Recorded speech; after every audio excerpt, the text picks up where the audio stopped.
और सबसे पहले कानपुर से बड़ी खबर है। आज सपा विधायक इरफान सोलंकी पर बड़ी कार्रवाई होनी है। इरफान की लगभग 25 करोड़ की संपत्ति जब्त करेगी पुलिस।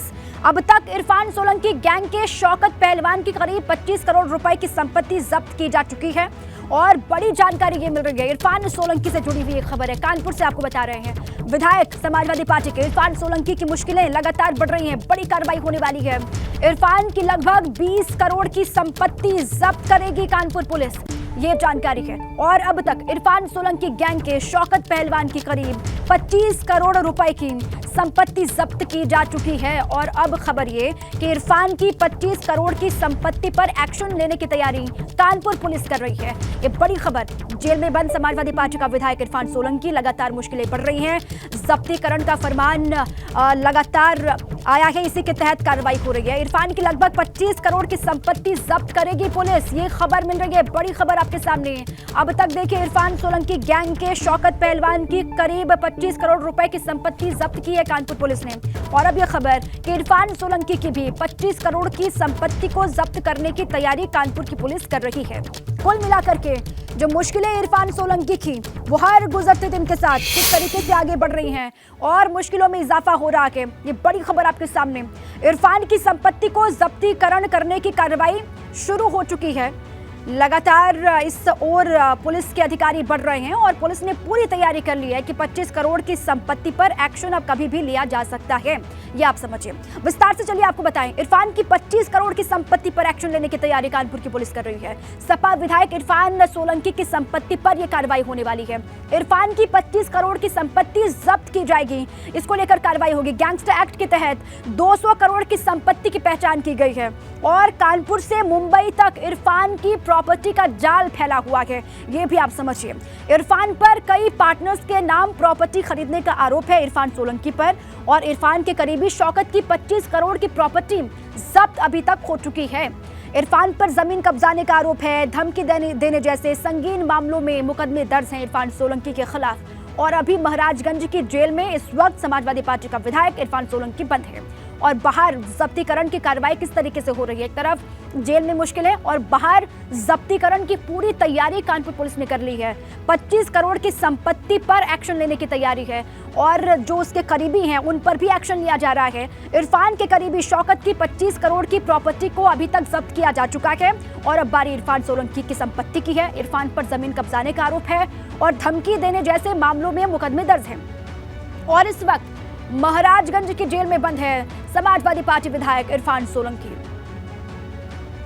तो ये बड़ी खबर, संपत्ति जब्त की जाएगी। गैंगस्टर एक्ट के तहत 200 करोड़ की संपत्ति की पहचान की गई है, पहचान हुई है इरफान सोलंकी की और 25 करोड़ की संपत्ति को जब्त किया जाना है। कानपुर से मुंबई तक ये पूरा जाल फैला हुआ है प्रॉपर्टी का, इरफान सोलंकी का, ये कहा जा रहा है।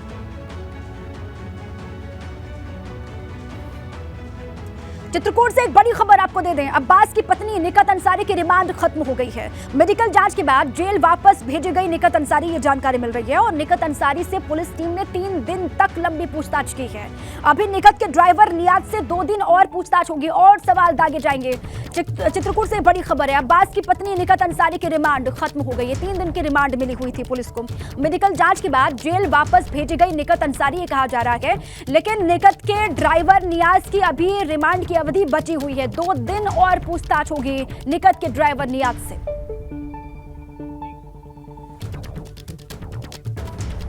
अब आइए तफसील से आपको बताएं कि अब तक हुआ क्या है इस पूरे ही मामले में। निकत से एसटीएफ एसआईटी की पूछताछ हुई। इन 3 दिनों में आपने देखा निकत और ड्राइवर नियाज से कई बार सवाल जवाब किए गए, पूछताछ की गई। दोनों ने पूछताछ में क्या कहा, अभी तक इस बात का कोई खुलासा नहीं हुआ है और पूछताछ के दौरान दोनों पर बार बार बयान बदलने की खबर भी सामने आती रही। पुलिस निकत का फोन अनलॉक नहीं कर पाई है। जो निकत अंसारी का आईफोन है वो अनलॉक अभी तक नहीं हुआ है, ये जानकारी मिल रही है। सीसीटीवी की जांच की जा रही है। निकत के कमरे के पास लगे सीसीटीवी की पड़ताल होगी और सीसीटीवी के हार्ड डिस्क से सबूतों की तलाश पुलिस लगातार कर रही है। निकत से ईडी भी पूछताछ कर सकती है। ये कहा जा रहा है कि इस पूछताछ में अब ईडी भी शामिल हो सकती है। सूत्र ये बार बार जानकारी दे रहे हैं कि निकत से ईडी भी अब पूछताछ कर सकती है। निकत पर आरोप क्या है ये भी आप जानिए।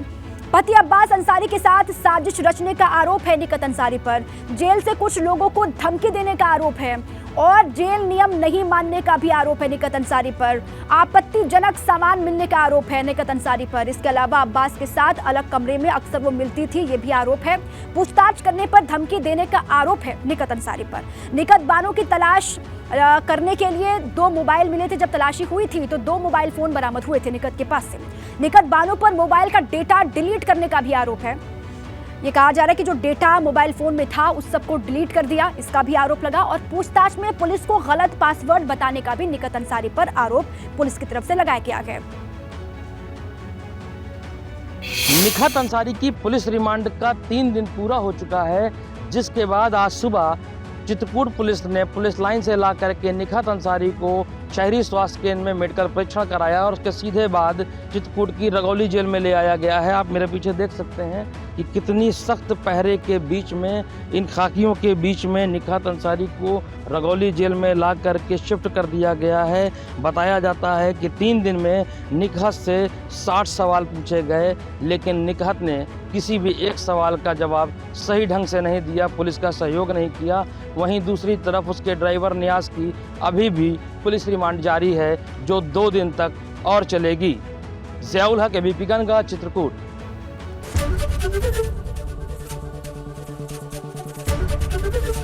एबीपी गंगा, खबर आपकी, जुबान आपकी।